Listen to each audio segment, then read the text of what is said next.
Rabbi Trugman's book, Shema Yisrael, presents an impressive guide to the Shema, a prayer that is used both in the morning and evening prayer services. The book contains commentary and insights that serve as tools to be used when reciting the Shema with understanding, intention, and emotional inspiration.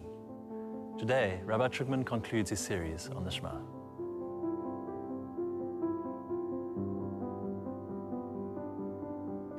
When analyzing the word echad, one, there are many beautiful teachings that jump out at us. So let's look at just two ideas, but both entail looking at the individual letters of the word echad.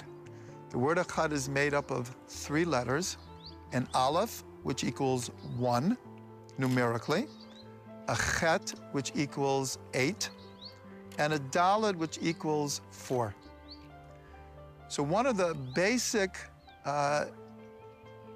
intentions of saying the Shema is to visualize, to imagine that God, who is one, the aleph, we need to draw down that oneness through the 7 heavens to the earth.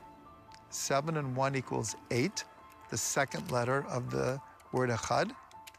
And then to spread it to the 4 directions. So this is a very potent visualization of just going through the 3 letters of echad. God, who is one, but we don't want God's oneness just way up there in heaven someplace. We need to draw it down through what are called the 7 heavens, 7 spiritual levels, until it gets to the earth. We want to manifest that oneness. Again, that is the mission of the Jewish people. And once it gets to the earth, it needs to spread to the 4 directions of the world until the whole world is one. That is one idea. A second idea follows the same structure, taking the 3 letters of echad, but we'll do it in a different way. Everyone knows the phrase that the land of Israel is called a land flowing with milk and honey. So if you take that phrase in Hebrew and you take out the word flowing, in other words, a land that has milk and honey, so it's Eretz, Chalav, Devash, which are the first letters of the 3 letters of the word echad. That echad is centrally focused in the land of Israel. It will be from the land of Israel that this sweetness will be spread to the 4 corners of the earth, because when we say Shema,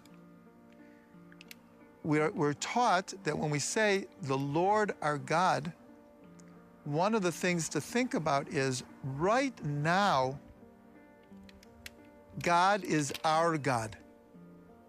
But in the future, God will be one.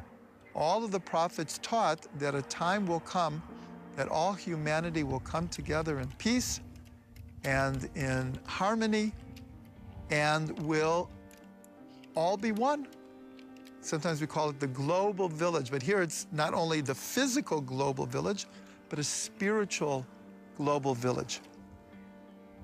According to our tradition, that will emanate from the Holy Land, a land flowing in milk and honey, and that oneness, Eretz, Chalav, Devash, a land of milk and honey, will flow to the whole world, and everyone will recognize and appreciate and praise the one God.